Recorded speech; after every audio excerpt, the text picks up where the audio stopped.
वाचपूर्वक महादायचा अनुभव देवनामकरण. चरित्र क्रमांक 445.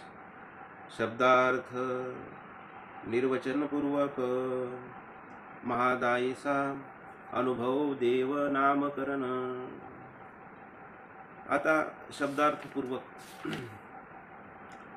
म्हणजे शब्दाचा जो निर्वच आहे, आपण अनेक बोलत असतो, मग ते शब्दामध्ये काही अर्थ असेल तर त्या शब्दांचा जो निर्वच आहे, त्या निर्वच अर्थाचा जो म्हणजे अर्थाचा जो निर्वच केलेला आहे आणि त्याचा एक खुलासा केला. आणि खुलासा केल्यानंतर महादायीचा अनुभव देव नाम, म्हणजे त्या प्रसंगाला धरून, त्या वृत्तांताला धरून किंवा त्या लीळेच्या आधाराने स्वामी श्री चक्रधर महाराजांनी महादायीसांचं नामकरण या चरित्रामध्ये नामकरण केलेलं आहे.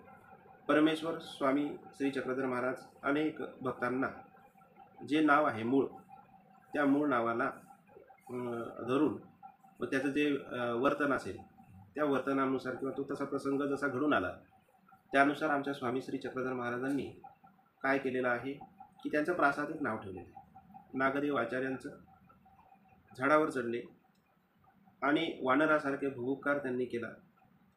स्वामींनी ज्या वेळेला म्हणजे मारला होता, दगड मारला, तर मग आता म्हणतात की स्वामीने आपल्याला दगड मारता आहे तर तो आता चुकवू शकत नाही.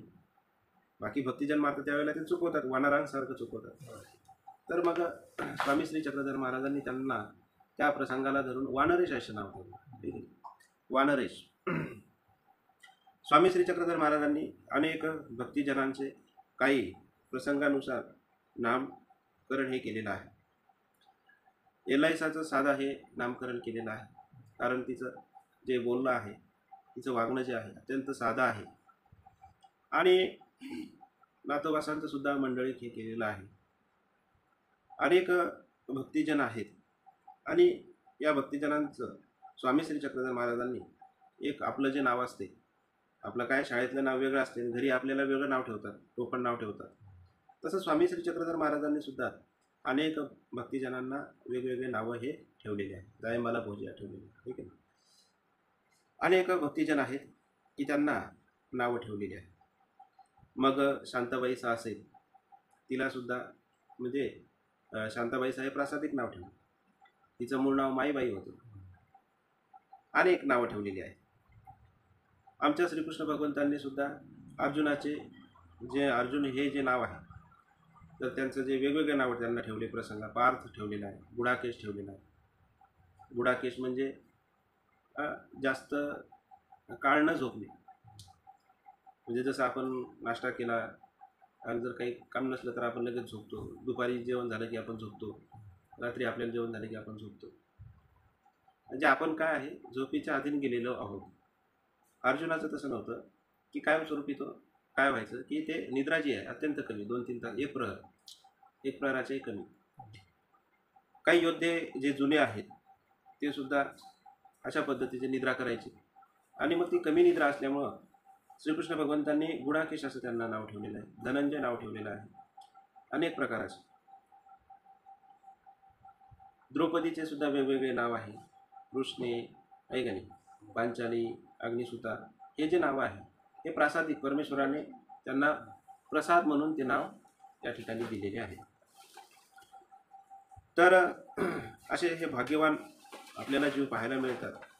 त्याच्यामध्ये ही महादायीचा असलेली जी आहे हिचे सुद्धा नाम ठेवलेले आहे.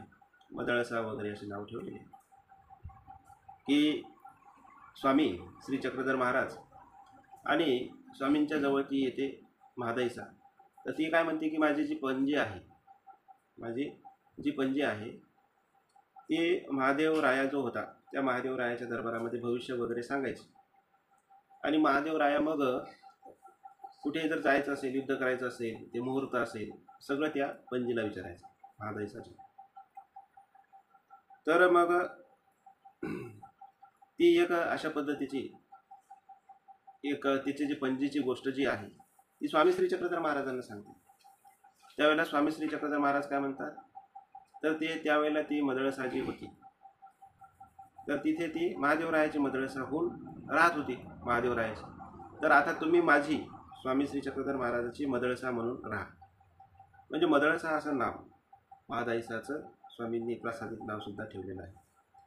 असं भाग्यवान असलेली ही महादायसा, म्हणजे हिचं नाव काय आहे, रूपाबाई, आणि नंतर मग महादायसा, मदळसा. तर अशा पद्धतीचे जे नावं असतात हे प्रासादिक. आणि म्हणून तिला जी होती ती पंडितीला म्हाळसा देवी अशी प्रसन्न होती आणि त्याच्या माध्यमातून ते मुहूर्त वगैरे सांगायची. तर स्वामी म्हणतात ते महादेवरायाची तिथे मदळसा म्हणून त्या ठिकाणी होती. तर आता तुम्ही माझ्या इथं की माझी म्हणून तुम्ही इथे राहा मदळसा म्हणून. तर स्वामींनी अशा पद्धतीनं काय केलेलं आहे, ती नावं ठेवलेलं आहे. माथारीसुद्धा महादायसाचं नाम आहे. माथारी की जसं माथारी चर्चक जिज्ञासा, महादायसा कशी पुराण वगैरे ऐकायची आणि स्वामी श्री चक्रधर महाराजांना प्रश्न करायची. तर का त्याच्यामध्ये स्वामी म्हणतात की माथारी ही चर्चक आहे, तिथं माथारी म्हटलेलं आहे. तर माथारी म्हणजे जसं म्हातारा जे मनुष्य असतो त्याच्या ठिकाणी विकारकार्य नसतात, विकारकार्य अजिबात नसतात. तसं म्हातारीच्या ठिकाणी म्हणजे महादायसाच्या ठिकाणी सुद्धा विकारकार्य हे नाही. तर असं महादायसा जी आहे या महादायसाचं स्वामी श्री चक्रधर महाराजांनी एक वेगळंच इथे नाव स्वामी श्री चक्रधर महाराजांनी तिला दिलेलं आहे, अनुभव देव. काय त्याचं नाव ठेवलेलं आहे इथं, अनुभव देव. अनुभव देव नामकरण. तर अशा पद्धतीनं ते कशा पद्धतीनं ते नाम ठेवलेलं आहे ते चरित्रामध्ये आपल्याला पाहायला मिळेल. एकुदी गोसावे आसनी उपविष्ट असती, महादायसे गोसावे अंजवळी बैसली असती. तर एक दिवस स्वामी श्री चक्रधर महाराज असणे उपविष्ट आहेत, बसलेले आहेत, आणि स्वामींजवळ महादायसा ही आलेली आहे आणि ती जवळ स्वामींजवळ येऊन बसलेली आहे. सर्वज्ञे म्हणितले बाई येथ अनुसरा, मग तुम्हासी ब्रह्मानुभूती होईल. बाई येथ अनुसरा, मग तुम्हासी ब्रह्मानुभूती होईल. स्वामी श्री चक्रधर महाराज इथं बाईसांना म्हणजे महादायसाला बाई म्हणतात आणि इथं अनुसरा असं म्हणतात. आपण मागे पाहिलं तर आपल्याला हे लक्षात येईल मागच्या चरित्रामध्ये की स्वामी श्री चक्रधर महाराज म्हणतात की तुम्ही वाराणसीहून आल्यावर तुम्हाला मी संन्यास देणार असं म्हटलेलं आहे आणि तिला संन्याससुद्धा दिलेला आहे. तर मग स्वामी श्री चक्रधर महाराज इथं अनुसरा अजून पुन्हा असं का म्हणतात. मागे स्वामींनी तिला पुढार दिलेला होता की तुम्ही वाराणसीला गेल्यानंतर तिथून जर तुम्ही तब्येतसुद्धा तिची बिघडते त्यावेळेला ती मोठ्या हिमतीनं त्या ठिकाणी सांगते उमाईसाला की मला काहीच होणार नाही, कारण की स्वामींनी पुढार दिलेला आहे की तुम्ही वाराणसीहून वापस येणार आहात आणि मी तुम्हाला संन्यास देणार आहे. ज्या अर्थी परमेश्वर, बाई ती ब्रह्मवाचा, तिथेच ती काय म्हणते, बाई ती ब्रह्मवाचा आहे. मग ब्रह्मवाचा आहे आणि ती ब्रह्मवाचा काही अशी काही सर्वसाधारण नाही आहे, म्हणजे अर्थात मी काही मरणार नाही. म्हणजे ती वापस आली आणि वापस आल्यानंतर स्वामींनी तिला मग त्या महादायसाला काय केलेलं आहे, संन्यास दिलेला. तर इथे सुद्धा स्वामी महादायसाला अनुसरा असं पुन्हा म्हणतात, कारण महादायसा जी आहे ती महादायसा आपण मागच्या चरित्रामध्ये पाहिले की पाडळी, म्हणजे ती पुन्हा तिच्या घरी जाण्याचा, तिला घरी जा असं वाटतंय. जसं भांडारेकर आहे, अनुसरल्यानंतर पुन्हा ते घरी गेलेले, किंवा भट्टोबास जरी असतील तरी ते घरी गेलेले नाही. जरी परमेश्वराच्या आज्ञेहून गेले वैराग्य त्यांना झाले तो भाग वेगळा, म्हणजे पण तरी परमेश्वराच्या अधीन झाल्यानंतर ते गेले नाही. अनुसरणाची व्याख्या करत असताना स्वामी असं म्हणतात की बाबा की येथा अनुसरा म्हणजे काय, येथा अधीन होईल आणि येथून म्हणितले की जे ते अनुसरण, ही परमेश्वराची व्याख्या आहे की परमेश्वराचं अधीनत्व असणं अत्यंत महत्त्वाचं. कुठेतरी महादायसाला अजून तिचं जे समजून घ्या, जी आसक्ती आहे ती आसक्तीला स्वामी श्री चक्रधर महाराज ती तुम्ही आसक्ती सोडली पाहिजे, तुम्ही आता घरी गेल्या नाही पाहिजे, पाडळीला तुम्ही गेल्या नाही पाहिजे, हे परमेश्वराला या माध्यमातून, या वाक्याच्या माध्यमातून म्हणायचं. आणि म्हणून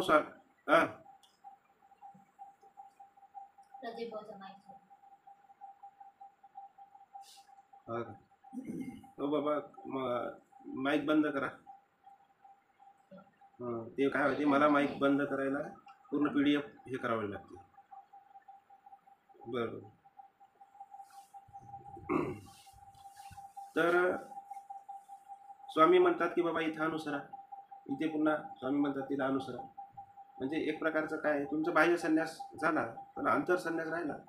म्हणजे मनाने तुमच्या ठिकाणी जो भाव आहे, आपल्याला जसं समजून घ्या, आपण घरी वेचलेला असतो. संन्यास आपला झाला की समजून घ्या आपल्या, तरी पण घरी आपण वेचलेला असतो. घरी आपल्याला पुन्हा पुन्हा जावं वाटतं, किंवा असा जो भाव आहे आपल्या ठिकाणी. पहा ना तुम्ही, आपल्याला दीक्षा घ्यावी अशी वाटते, घेतल्यानंतर आपल्याला पुन्हा घरी जावं असं वाटते, किंवा राहावं असं वाटते, पुन्हा यावं असं वाटतं. स्वामी श्री चक्रधर महाराज याविषयी इथं तिला अजून पुन्हा मजबूत करण्याचा प्रयत्न करतो. बाह्यता अनुसारा, म्हणजे खऱ्या अर्थाने तुम्ही आता इथेच राहा, आता कुठेच तुम्ही जाऊ नका. आणि मग मी तुम्हाला ब्रह्मानुभूती तुम्हाला होईल. म्हणजे खऱ्या अर्थाने जो ब्रह्म आहे, म्हणजे आपल्याला प्राप्ती करत असताना स्वामी श्री चक्रधर महाराज म्हणतात की इथे मादाईसाकून अपेक्षा स्वामींना ही आहे की ब्रह्मप्राप्तीची आहे. म्हणजे कोरडेन गुणे आचार केला. आपण काय करत असतो, वरवडे दंडोत घालतो, वरवडे स्मरण करतो, वरवडेच पोथीला बसतो, आपलं मन दुसरीकडेच राहतं. समजून घ्या, बाबांनी लवकरच पोथी संपवली पाहिजे. म्हणजे वरवडेच आपलं थोडंसं आपण बसतो, पण ते करत असताना आपल्या मनात विचार असतात. किंवा बाई असेल तर तिच्या स्वयंपाकात मन गुंतलेलं असते. म्हणजे इकडे आपलं मन आहे, तिकडे आपलं मन, अशी द्विधा स्थिती असते. असं या आचरणाला कोरडेन गुणे आचरण म्हणतात. कोरडं म्हणजे सासरू नयनांनी, म्हणजे परमेश्वराच्या परमेश्वराचं स्मरण करताना त्याचा ओला गुण त्याच्याच ठिकाणी नाही आहे. ओला गुण त्याच्या ठिकाणी नाही. त्याच्या डोळ्यातून परमेश्वरासाठी अश्रूच येत नाही, नुसता नाटक करतो रडण्याचं, पण रडत नाही. मग असं जे होतं, तर त्यावेळेला काय होते की परमेश्वर त्या जीवाला ब्रह्मानुभूती, म्हणजे एक प्रकारचं जे सद्ब्रह्म आपण ज्याला म्हणतो, ज्ञानी अशी ब्रह्मीभूत करीत. म्हणजे ज्ञानी याला काय करतात की ब्रह्म्याची प्राप्ती करतात, आणि भक्त अशी परमेश्वर आपण म्हणजे भक्त जो आहे त्याला परमेश्वर काय करतात, ईश्वर प्राप्ती करतात. म्हणजे ईश्वरची प्राप्ती आहे, ही ईश्वर प्राप्ती होणं महत्त्वाचं आहे. ती ओलेन गुणे आचरण केल्यानंतर होतं. कोरडेन गुणे आचरण केल्यानंतर ब्रह्मप्राप्ती ही होत असते. तर मग स्वामी म्हणतात की बा तुम्हाला मी ब्रह्मानुभूती म्हणजे परमेश्वराची प्राप्ती तुम्हाला होईल, तर तुम्ही इथं अंतर्बाह्य संन्यास घ्या.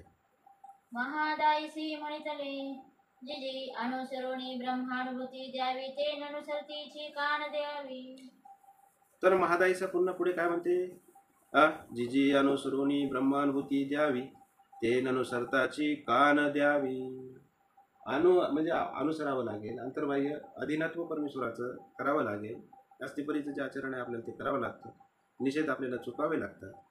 हे सगळं न करता ननुसरताची कान द्यावी, न अनुसरताच, ठीक आहे, तर तुम्ही ही प्राप्ती आम्हाला देऊ शकता. असं तुम्ही का नाही करत? जसं गणपत अपयोग त्यांना कुष्ठ झालेलं असते ना, तर मग हे म्हणते कुष्ठ धाडा. तर मग स्वामी म्हणतात की इथं अनुसरावं लागेल. मग त्यावेळेला ते म्हणतात की ननुसरताची कान धाडा. ननुसरता कुष्ठ का तुम्ही धाडवत नाही? तर स्वामी म्हणतात की ते इथंची खाऊन. तिथं सुद्धा ते म्हणतात की ननुसरताचे कुष्ठ माझं गेलं पाहिजे. स्वामी म्हणतात त्याच्यासाठी अनुसरावंच लागणार आहे. परमेश्वराची जी खावण आहे, स्वामी श्री चक्रधर महाराजांची जी इच्छा आहे ती जीवाकून हीच आहे की बाबा अनुसरा. म्हणजे त्याच्या ठिकाणी अधिकार असो की नसो, तो त्या लेवलचा आहे की नाही आहे. कोणी जरी असला भलते ते म्हणत ते अनुसरा, कोणी जरी असला तरी त्याला अनुसराच म्हणा. तुम्ही शिखासूत्राचा त्याग करा, अनुसरा, असं स्वामींचं म्हणणं होतं. परमेश्वर म्हणतात की अनुसरा. इथं मादाईसाला म्हणतात की बाई तुम्हाला ब्रह्मानुभूती होईल, पण तुम्हाला अनुसरावं लागेल. मादाईसा म्हणते ना अनुसरता समजून घ्या, दिली तर काय बिघडून राहिलं का, ते यायला काय हरकत आहे. पण स्वामी म्हणतात नाही, तुम्हाला अनुसरावंच लागणार आहे. सर्वज्ञ म्हणितले बाई तुम्ही म्हणता ते निके परी ब्रह्मानुभूती ते दुर्लभू. सर्वज्ञ म्हणितले बाई तुम्ही म्हणता ते निके.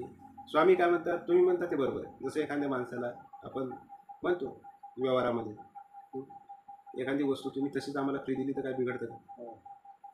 दुकानदाराला किंवा एखाद्याला आपण साबणी घ्यायला जातो, कोणती वस्तू घ्यायला जातो, खरेदी करतो, मग आपण खूप खरेदी करतो की नाही, मग आपण त्याला म्हणतो ना एखादी वस्तू तशीच जर दिली फुकट तर काय बिघडते का तुमची? एवढं मोठं सामान खरेदी. मग तो काय म्हणतो, बाबा ह्या वस्तू दुर्मिळ आहे. तो काय म्हणतो, तुम्ही म्हणता ते बरोबरच आहे, पण या वस्तू दुर्मिळ आहेत ना, ते कुठून आम्हाला बोलावं लागतात आमचं आम्हाला माहिती.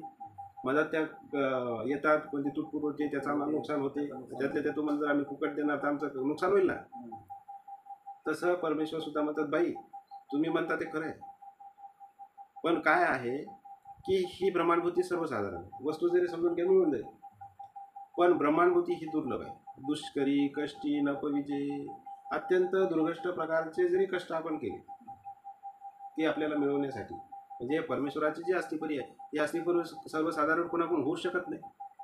अस्तिपरीचं जर आचरण जर आपण जर करायचं म्हटलं तर होते का हो आपल्याकडून? नाही होऊ शकत. परमेश्वराच्या वचनांचं आपल्याकडून जसं तसं पालनच नाही होऊ शकत. मग सांगाल म्हणजे हे म्हणजे इतके कष्ट आहेत ना त्याच्यासाठी, आणि तर त्यामुळं काय आहे, ती दुर्लभ आहे. म्हणजे ती सर्वसाधारण कोणाला लवकर मिळतच नाही. ती दुर्लभ आहे म्हणजे ती सुलभ नाही, सहज शक्य नाही. त्याची काय आहे, सर्वसाधारण जर आपण त्याचा एक सामान्य अर्थ आपण जर धरला तर ते दुष्करी कष्टी न पविजे, म्हणजे अशा सहजासहजी ती न मिळणारी प्राप्ती आहे. त्याच्यासाठी आपल्याला कष्ट करावे लागतील, अस्तिपरीचं आचरण करावं लागेल, चर्या करावी लागेल. आणि स्वामी म्हणतात की बाई अशी ती दुर्लभ आहे म्हणून तुम्हाला ती अशी आम्ही देऊ शकत नाही. ब्रह्मानुभूती ते कवनाही जीवा नाही. ब्रह्मानुभूती ते कवनाही जीवा नाही. मग ब्रह्मानुभूती ही कवनाही जीवा नाही म्हणजे जर विचार जर केला तर कोणत्या जीवाला ती होत नाही, म्हणजे बहुतांशी जीवाला होत नाही. ब्रह्मानुभूती जरी दुर्लभ आहे बरं, म्हणजे मनुष्यानाम सहस्रेषु कच्चिद ततिसिद्ध आहे. श्रीकृष्ण भगवंतांनी म्हटलं ना, मनुष्यानाम सहस्रेषु कच्चिद ततिसिद्ध आहे, म्हणजे 1000 मनुष्यातून एखाद्यालाच ती प्राप्ती होते. म्हणजे मग 999 जे लोक आहेत त्यांना नाही होत. म्हणजे कवना ही जीवा नाही, फक्त ते एकाच माणसाला होते, 999 लोकांना होत नाही. जिजी आम्हा असे नव्हे, सर्वज्ञ म्हणतले ते कैसी, गोसावी ब्रह्म आम्ही अनुभविते असो नव्हे. पण आता हे मादाईचा चर्चक जिज्ञासा काय, ती पुढे अशी म्हणते, जरी तुम्ही म्हणताय ती दुर्लभ आहे पण आम्हाला तर ती सुलभच दिसून राहिली, की आम्हाला तर ती लवकरच या ठिकाणी अनुभवायला मिळते आहे. तर मग स्वामी म्हणतात ती कशी? ती कैशी? गोसावी ब्रह्म, स्वामी श्री चक्रधर महाराज ब्रह्म आहे आणि आम्ही अनुभविते असो नव्हे, आम्ही त्यांच्या सन्निधानी राहतोय, अनेक प्रकारचा कल्पनाच होतोय, आम्हाला निरूपण ऐकायला मिळतं, स्थित्यानंद होतोय, अनेक प्रकारचं सुख आम्हाला मिळतंय. म्हणजे आम्ही काय करतो आहो, तिथे ब्रह्मच अनुभवतो, असं ती स्वतः स्वामी श्री चक्रधर महाराजांना म्हणते. सर्वज्ञ म्हणतले बाई ब्रह्मानुभूती ते कवनाही जीवा नाही. जिजी आम्ही असो नव्हे, सर्वज्ञ म्हणतले ते कैसी, गोसावी ब्रह्म आणि आम्ही अनुभविते असो नव्हे. सर्वज्ञ म्हणतले ऐसे तरी तुम्हा नाव अनुभव देव म्हणा. तर स्वामी म्हणतात की असं तर तुम्ही जर ब्रह्म अनुभवताय तर मग आता तरी तुम्हा नाव अनुभव देव म्हणा. मग तुमचं नाव आता आम्ही काय करतो, अनुभव देव ठेवतो. म्हणजे तुम्ही आता ब्रह्मच अनुभवताय तर मग आता तुम्हाला अनुभव देव म्हणायला काय हरकत नाही. म्हणून स्वामींनी या चरित्रामध्ये महादाईसाचं अनुभव देव हे नामकरण केलेलं आहे. स्वामी श्री चक्रधर महाराजांनी याच्यामध्ये 114 दृष्टांत स्वामींनी निरूपण केले. तर त्याच्यामध्ये जो साखरेचा जो दृष्टांत आहे तो दृष्टांत सुद्धा स्वामींनी या ठिकाणी निरूपण केलेला आहे. यावरी गोसावी साखरेचा दृष्टांत निरूपिला. सर्वज्ञ म्हणतले बाई साखर होई जेते निके, की साखर अनुभवी जेते निके. स्वामींनी या ठिकाणी साखरेचा दृष्टांत निरूपण केलेला आहे आणि स्वामी म्हणतात बाई साखर होई जेते निके, साखर आपण झालेलं ते चांगलं, की साखर अनुभवी जेते निके, साखर ही जिभेवर ठेवायची, तिचा तो आनंद आहे की कशी साखर गोड आहे, किती साखर गोड आहे, हे अनुभव न ते निका आहे. तैसे ब्रह्म होय जेते निके, की ब्रह्म अनुभवी जेते निके. तसं मग तसे ब्रह्म होय जे ते निके, की ब्रह्म अनुभवी जे ते निके. तर तसं स्वामी श्री चक्रधर महाराज म्हणतात की तसं ब्रह्म होई जे ते निके, की ब्रह्म अनुभवी जे ते निके ना, ब्रह्म अनुभवी जे ते निके. परमेश्वर आणि परमेश्वराचा आनंद हा अनुभवणं हे निका आहे. तर स्वामी श्री चक्रधर महाराजांनी तिला त्या साखरेच्या दृष्टांतानुसार सांगितलं की तुम्ही जे अनुभवत आहे हेच निका आहे.